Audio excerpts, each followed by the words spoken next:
Hello, and welcome back to another episode of Sports Tingz with me, Brandon Beezley, once again.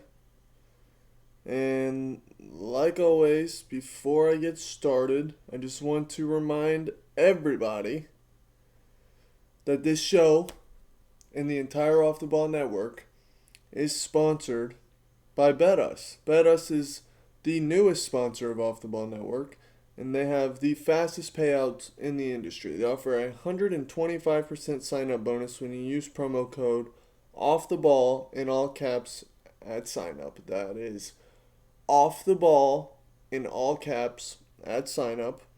Head over to betus.com today and sign up. I also want to say thank you for listening. Thank you for all of the support you have showed me in this show. I really appreciate it. Makes me feel like what I'm doing is actually informative to some point, and I hope it's somewhat entertaining as well. But yeah, I'm recording this with about 5 minutes left in Game 1 of the Western Conference Finals. Right now, Golden State's up 104-76. I mean, they've kind of controlled this whole game pretty heavily. We're going to start here. We're actually going to get into a little bit of football at the end, but I'll save that for the end. But one thing I noticed about this game, I've said it before, but the Warriors, one, they just know how to win games. They do. They know exactly what they need to do to win games. They came out at the beginning, they weren't shooting too well. They started letting Dallas stick around like Phoenix did, but unlike Phoenix, they adjusted and started taking way more twos, and I think that kind of just helped get their whole offense in a flow. Steph Curry started off slow. I think him and Klay Thompson at one point were combined for like 4 points, shooting like 2 for 20 or something like that. That's not good. Klay Thompson, he's really struggled in these playoffs, but you can't really blame him all the way just because he had been out so long already. It's just good. It's honestly just good to see Klay Thompson back and playing at all, honestly. Let's see. Right now, Steph Curry has 21, shooting 7 for 16. Steph Curry's been missing more free throws than I am used to seeing, honestly. Usually he misses maybe one every couple games. He shot 4 for 7 from the free throw line now. I know it's not crazy by any means, but the fact that he's missing in the last series too, he was missing quite a few. I don't know what it is. He may just be off. He may just be rushing a little bit. Who knows? But he had 21. He had 12 rebounds. That is unacceptable if I'm Dallas. If I'm Dallas, I'm not, especially since I don't have a big guy who is dominant in the paint, I'm not letting any guards out rebound me as a team. He had 21, 12, 4 assists, 3 for 9 from 3. That's not terrible. Klay Thompson had 15 and 5 and 4, shooting 7 for 13. That's a lot better than Klay's games have been. Klay Thompson, like I said, he had been struggling quite a bit. Draymond Green, and now, if you know me, you know that I don't particularly like Draymond Green that much. I'm not 100% sure why, honestly, but the more that I watch him, the more that I don't like his game, really. I don't. He can't shoot. He thinks he can. Former Defensive Player of the Year, I know, but sometimes I feel like he talks better than he plays. But one thing I will say about Draymond Green is that he is a great leader. He is a fantastic leader of this team.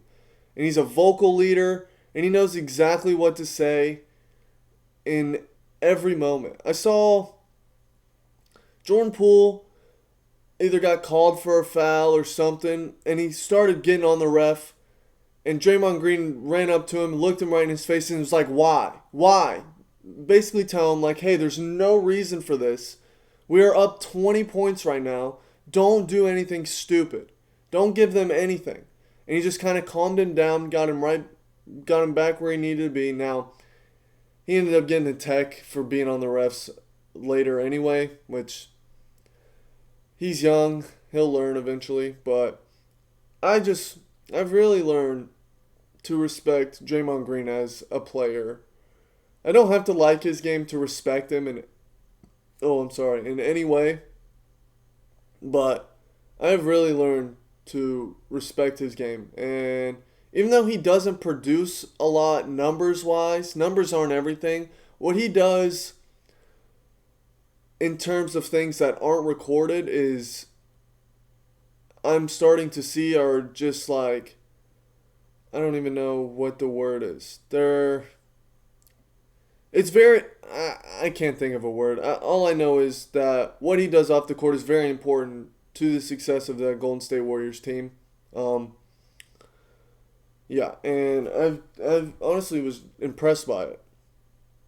Let's see. Jordan Poole at 19, shooting 8 for 12. That's really good for him going forward because he had been struggling a little bit in the last series, shooting the ball, seeing him put the ball in the basket. I honestly think that the best player for the Warriors tonight, even though as good as Curry was, as good as Clay was, as good as Jordan Poole was, Andrew Wiggins. He shot 8 for 17, nothing crazy good. But he started off this game. Him and Kevon Looney were basically, I mean, if you watched and listened to the commentators of the game, they even said at the beginning of the game that the first half MVPs for the Warriors were Andrew Wiggins and Kevon Looney. Kevon Looney did basically everything that they needed him to. I wouldn't say he controlled the paint in any way, but he was doing some stuff out there. Shot 5 for 5, had 10 points, not bad. Otto Porter coming off of a little foot injury had 10 and 6. Also not bad. Now Dallas. Now, one thing about Dallas is even in the last series, they started off by getting absolutely blown. I don't know if they got blown out in both games, but I know they got blown out in the first game. And they learned and they fought. Well, it seems like that trend is going to continue. Luka Doncic had 20, shooting 6 for 18. That's not great. I think he only shot like 3 or 4 shots in the second half, which is crazy to me. Dorian Finney-Smith had 5. Jalen Brunson shot 6 for 16, had 14. Reggie Bullock had 12, 4 for 12, 3 for 10 on threes. That's terrible. Luka Doncic also shot 3 for 10 on threes. Not good. Jalen Brunson 0 for 5 on threes. Spencer Dinwiddie actually played very well for this team in this game. Shot 5 for 11, not great. 3 for 7. That's like 40. That's 40-something percent. And that's something you'll live with, shooting 40 anything percent from 3.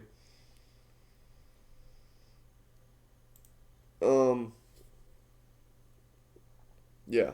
Another thing that really stood out to me in this game is Golden State's defense, man. They were not letting anything get to the paint. They weren't letting Luka get to the paint without getting touched up. They weren't letting anything happen in the paint. And I think that comes from experience, 1. 2, they know that Dallas is an outside team. But even outside teams need some type of, even if it's a small inside presence, you need something in the paint.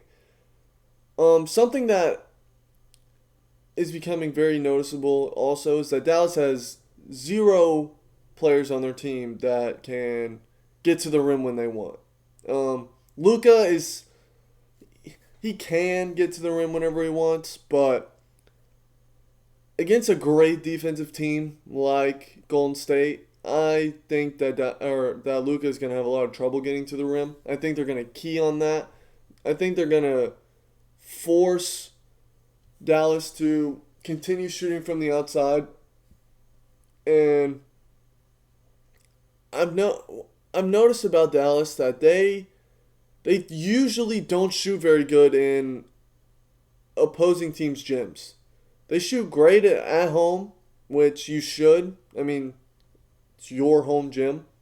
You shouldn't shoot awful. You're used to the rims, all that.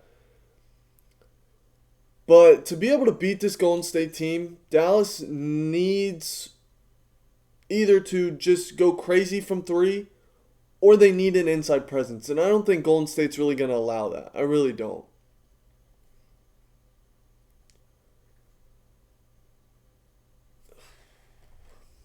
Yeah, like I said, Golden State's defense, every time I watch Golden State, I just get more impressed with how good they are defensively because they're not big at all.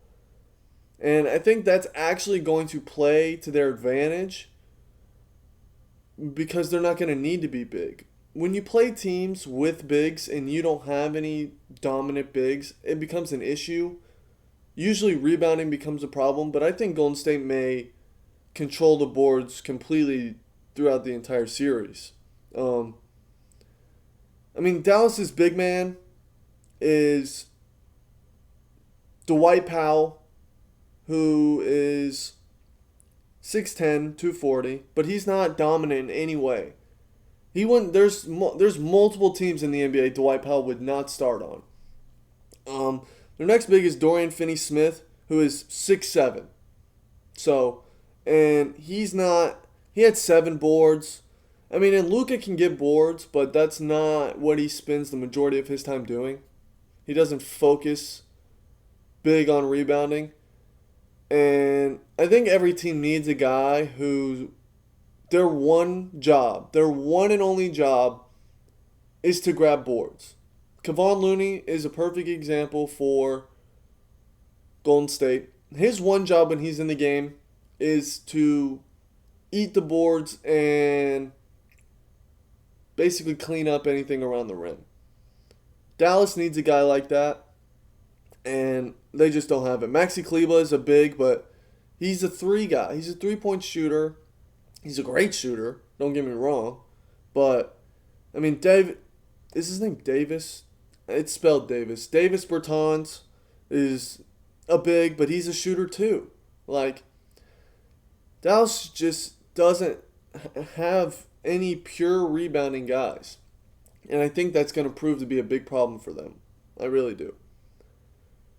Is there anything else that I wanted to touch on? I don't think so. We're going to move to yesterday's game, which was game 1 of the Eastern Conference Finals with Boston and Miami. To start the game, we'll start here. The score was 118-107 Miami. We'll cover stats and then, yeah. Robert Williams, I think this was his first game back in a few games. Had 18 and 9, 6 of 8, 6 or 7 from free throw line. He had 2 blocks. That's really good production out of Robert Williams.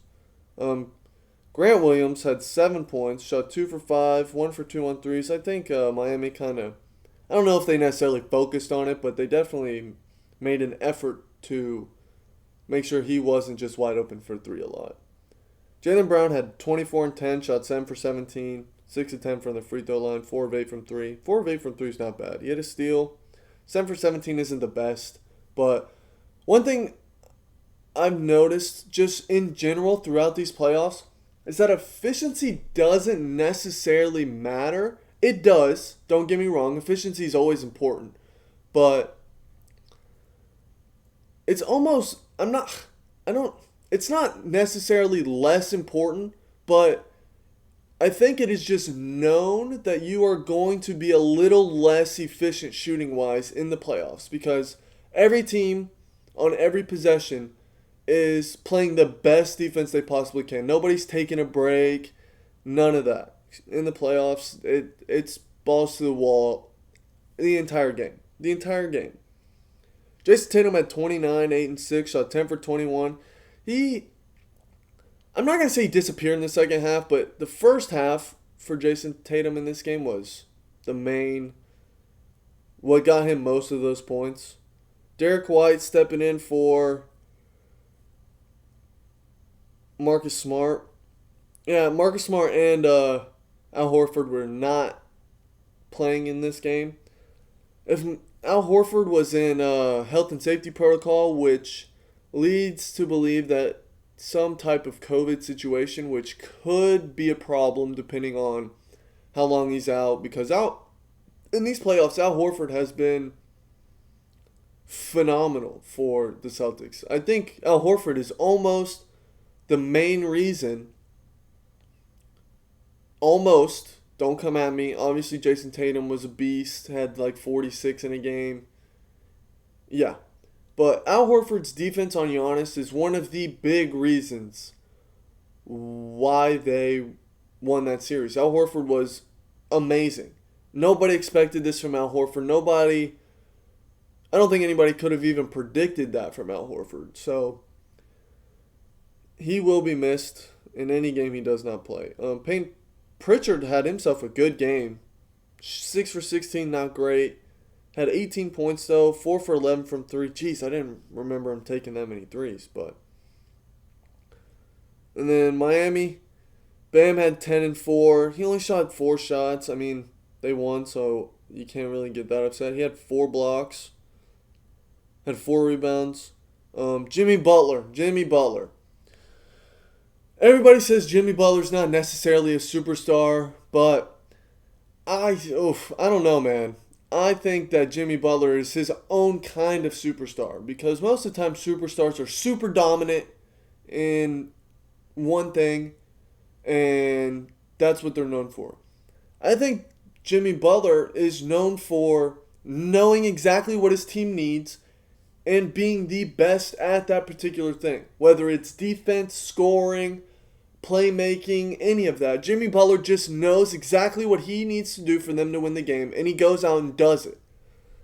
He had 41, 9, and 5 on 12 of 19 shooting. He had 41 points on 19 shots. That is crazy. Shot 17 for 18 from the free throw line. He only took 2 threes. He had 41 points and only took 2 threes. That's nuts. Had 4 steals, 3 blocks. Max Strus had 11, shot 3 for 8 from 3, 4 for 9 from the field. PJ Tucker's not a big scorer. He had 5 and 6. Shot 2 for 5, 1 for 3 on threes. Gabe Vincent. These undrafted free agents that Miami gets, man, they are nice. Whether it's Max Strus, Gabe Vincent, they are nice. Gabe Vincent had 17, 5 for 10 from the field, 3 for 7 from 3. He also had 3 blocks. Tyler Hero had 18 and 8, with shooting 7 for 15 from the field, 1 for 5 from 3. I mean, that's not great, but you're going to have those nights. Victor Oladipo didn't do much, had 5 points. But I think that this series is going to be another tough physical series for both teams. I have no reason to believe that Boston is going to back down from the physicality that Miami brings. Considering that when Milwaukee brought major physicality with Giannis, Boston did not back down at all. If anything, they even ramped it up some. So I think you can come out tomorrow night in Game 2 and expect them to be very, very physical. Now, once again, with Al Horford out, I don't know if he's out for the next game, but if he is, that physicality it's going to be there, but I don't think you can be as physical without Al Horford. Now, I think Marcus Smart is going to come back for the next game, so that'll be helpful for them. Yeah, and I think that I honestly hope, because I think this is just great basketball, that I hope this Boston-Miami series goes at least 6 games. I would love to see another 7-game series, but I hope it goes at least 6 games just because it's great basketball, man. One thing I've noticed too, just because you're a good 3-point shooting team does not mean you got to shoot a bunch of threes. I mean, Miami has Jimmy Butler, who on the year, on the year in the regular season, shot 23% from 3, not great. Thought it was much higher. They had Max Strus, who shot 41% from 3, that's very good. They had Gabe Vincent, who shot 37% from 3, that's doable. Tyler Hero shot 40% from three, very good. Victor Oladipo shooting 42% from three, very good. So, but they don't take like a fuck ton of threes. They really don't. They take threes, but when they're open, they don't force threes a lot. They just take the open shot. And that's also what Golden State does. Golden State knows one thing that Golden State, I'm sorry I'm jumping back and forth, but one thing that Golden State did in this game tonight, they started off shooting threes, which is very typical of Golden State. But when they realized that they weren't making them, they kind of, I wouldn't say they went away, but that they switched focus. They were like, okay, we're not making threes. Let's get better shots, twos, and dominate there. And that's exactly what they did. And that's old school basketball, but that is also winning basketball. When something's not working, I mean, the definition of insanity is when you do the same thing over and over again and expect a different result. If you're missing threes and you keep shooting threes, missing, there's no way you're going to win. So Golden State switched their focus and started attacking more. And I think that got them into a rhythm and they started hitting those threes eventually. And I think that's one of the...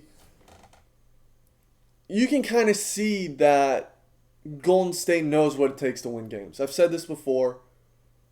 Golden State knows exactly what they have to do to win, even if they don't figure it out until halftime. They eventually in the game, they're going to know exactly what they have to do to win the game. And then it comes down to, can they do it? And tonight they did. They dominated in the paint, and they won the game easily, I would say. Yeah, I was very, very impressed by. Now, obviously, Steve Kerr's a great coach. They have a crap ton of playoff experience. I mean, they won like 3 chips. They're a great team. I think that I think it's become pretty clear already that Dallas is missing some stuff, but the fact that they made it this far, this quickly with Luka, I think is just a great sign for the future. I think they're going to be contenders in the playoffs every year for years to come. Not like 2-3 years. I think it may be like 5-10 years. And Jason Kidd I think Jason Kidd's really found his groove coaching wise. And I think he's going to continue to get better. Luka's going to continue to get better, which is very scary. If they can keep Jalen Brunson around, he's going to continue to get better. I think that Dallas, if they lose, obviously anything can happen. They could come back and win. But if they do lose this series, I think that they need to look at this season as a success. And they need to understand and go out and get a dominant big. Not even like a dominant offensive big. Just somebody who can control the paint area for them. Because if they can find somebody who can control the paint for them, that will open up so much more. Pick and rolls. Because a lot of Dallas's offense right now is very isolation. And that's great. But when you're playing a team like Golden State, who, thrives off of isolation ball, if you're going to go ISO back and forth, you're not going to win against Golden State. They got Steph, who's one of the best isolation guys out there. Clay isn't a great dribble drive isolation guy, but he can hit shots. Jordan Poole has shown that he's pretty good in isolation. You're not going to beat the Warriors in an isolation matchup. And yeah, so if Dallas goes out and gets a dominant rebounding big, I think that they will set themselves up very well for the future. And I do believe that this is going to be a little bit of a shorter episode, but I do believe that's all of the basketball we have. I'm very excited to continue to watch these series, and I'm going to go ahead and make predictions now. I honestly think that the finals is going to be Golden State Boston. Now, the Eastern Conference one is a little biased. I'm a big Jason Tatum guy. Duke boy. You know how it is. Um, and I think that this is Jason Tatum's time. I do. I think that he's just going to find ways to take over and win. I do. Yeah, so Golden State Boston in the finals. And I would love to see that because that's two very good defensive teams who do what they need to do in games. Even when the other team this, if you don't know a lot about basketball, this may not make a lot of sense. But even it doesn't necessarily matter that the other team knows what you're going to do. It matters. You have to do it anyway because you get to a point in seasons and in games, in playoffs where everybody knows what you're going to do. It doesn't really matter that they know. What matters is if you go out and do it anyway. That is what separates good teams from great teams. When the other team knows exactly what you're going to do but can't stop it, that's a great team. That is a great team. And I think, though, Boston and Golden State are both great teams. And so it'll be very fun to see that series. Yeah. That's all I got basketball-wise. Let's see. We're going to jump over to football for just a second here. Actually, the first thing I'm going to say in terms of football, prayers up to Tariq Cohen, free agent running back right now. If you don't know what happened, he had just come back from an injury. I think it may have been an ACL. And he's a free agent, so he was kind of advertising himself he had an Instagram live going, showing his workouts. And he popped his Achilles. If you haven't seen the video, I would be careful watching it if you're not good with injury stuff. But it looked very painful. So prayers up to my guy Tariq Cohen. Hopefully he fully recovers and finds himself a job. Now, the next football thing I want to say is shout out to my guy Jair Alexander. That boy got paid. That man got paid. I'm trying to find exactly the deal. Okay. 4-year, $84 million extension for Jair Alexander. In my opinion, Jair Alexander is top 3 corners in the league right now. He's just a monster. And you don't see a lot of corners getting big paydays like this, but I think his is well deserved. He's going to be averaging $21 million a year, setting a new cornerback record for them. Let's see. Now, he will be getting $31 million in the first year, because $30 million of it is a signing bonus, which means his base salary for this season is a whopping $1.076 million. Not that he gives a fuck. He's getting $30 million as soon as he signed the contract. 25, getting a 4-year deal like that man has got his bag, and now he can just focus on football and not have to worry about money, which is great for him. Last year he got hurt in the middle of the year. The Packers defense was I think it was the best Packers defense that there had been in years. I mean, maybe even since their Super Bowl team. But I think the Packers defense last year was even better than their Super Bowl teams when they had A.J. Hawk. I'm blanking on the names right now. But, yeah. So, I'm very excited to see what that Packers defense can do. I'm really excited to see what the Packers can do this season. I know that their weapons right now are not the best, but I got Christian Watson on Madden. He's got 97 speed, and that means a monster. So I kind of have unrealistic expectations for Christian Watson, but I'm a big Aaron Rodgers guy. Don't kill me. I know a lot of people aren't, but I think any team that has Aaron Rodgers at the quarterback is always going to be competitive. So, we'll see what they do. There was another thing that I wanted to... Oh, what was it?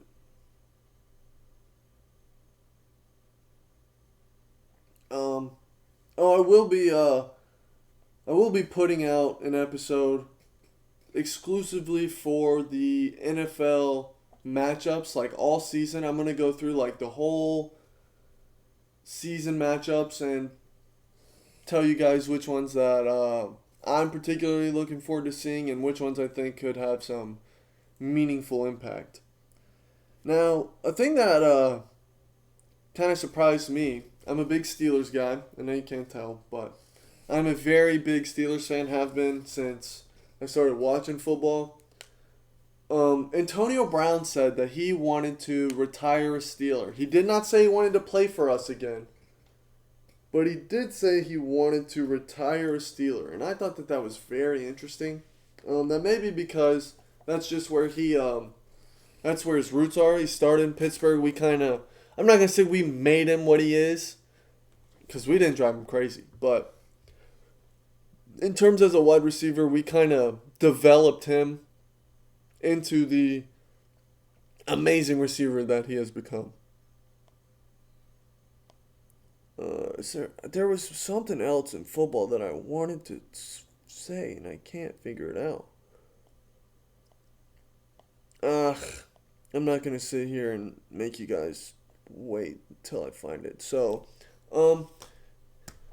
yeah, I think that's going to be the episode here, guys. I appreciate you guys for watching. Make sure you go follow Off the Ball Network on all social media platforms. And make sure you follow me on all social media platforms. I also stream on Twitch just about every day. Twitch.tv/Beezman, Beezman, with 3 underscores after it. I'm live almost every day right now. Yeah, so appreciate y'all.